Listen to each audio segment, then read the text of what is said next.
అశ్విని నక్షత్రము ఒకటో పాదము ఎవరైతే పుడతారో వాళ్ళు చు అనే అక్షరం మీద అంటే సిహెచ్యు చు మామూలుగా తెలుగు అయితే చు అందరు సి అక్షరం మీద పెట్టుకుంటారు. ఇంగ్లీష్లో పెడతాం ఇవాళ రేపు మనం అందరం సి మీద పేరు పెట్టుకోవాలి, అక్షరంతో పెట్టుకోవాలి.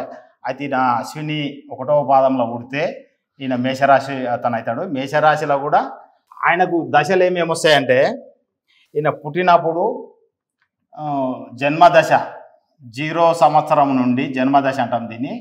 0 సంవత్సరం నుండి 7 సంవత్సరాలు వచ్చే వరకు కూడా కేతు దశ నడుస్తుంది. అతను చిన్నపిల్లవాడే ఉంటాడు. అప్పుడు 7 ఇయర్స్ అంటే చిన్నపిల్లాడగా 0 నుంచి 7 ఇయర్స్ అంటే చిన్నపిల్లవాడే ఉంటాడు. ఈ దశలో పుట్టిన వాళ్ళకి ఏంటంటే ఊకే కేతు దశలో పుట్టాడు కాబట్టి ఇది నిరాశకారకుడు. ఎవరు? కేతు గ్రహం. అయితే ఆ పుట్టిన పిల్లవానికి ఎప్పుడు ఏడుస్తూ ఉంటాడు, జ్వరం వస్తుంటుంది, దిష్టి అయింది అంటారు చూడు పిల్లలకు, ఆ దిష్టి తలగడము లేకపోతే ఎప్పుడు ఏదో రకమైన అనారోగ్య సమస్యతో బాధపడుతుంటారు. ఎవరు? ఈ 7 ఇయర్స్ ఉన్నప్పుడు. అలాంటి వాళ్ళు మీరు చెప్పే ఉంగరం ఏదైతే రాయి ఉంటుందో వీళ్ళకి ఏం చేయాలంటే చిన్నపిల్లవాడు కాబట్టి ఇతనికి లోక జ్ఞానం ఉండదు. చిన్నపిల్లవాడు పుట్టినప్పటి నుంచి 7 సంవత్సరాలు అంటే మామూలుగా స్కూల్కి పోతే 7th క్లాస్ వరకు స్కూల్కి పోతుంటాడు.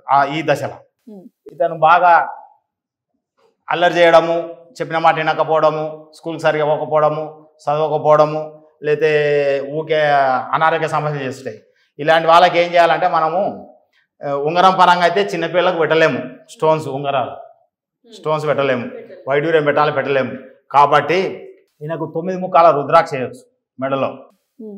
9 ముఖాల రుద్రాక్ష చేస్తే ఏమైందంటే ఆ పిల్లవాడు మంచిగా చదువుకుంటాడు, స్కూల్కి బాగా పోతాడు, ఏడ్చేది ఉంటే ఏడుపు బంద్ అవుతుంది, అల్లరి చిల్లరిగా కాకుండా సైలెంట్గా ఉంటాడు, చదువుకోవడం జరుగుతుంది. ఈ దశలో ఈ 7 ఇయర్స్ వచ్చే వరకు మనం అతని మెడలో రుద్రాక్ష వేసేసేయాలి 9 ముఖాలు.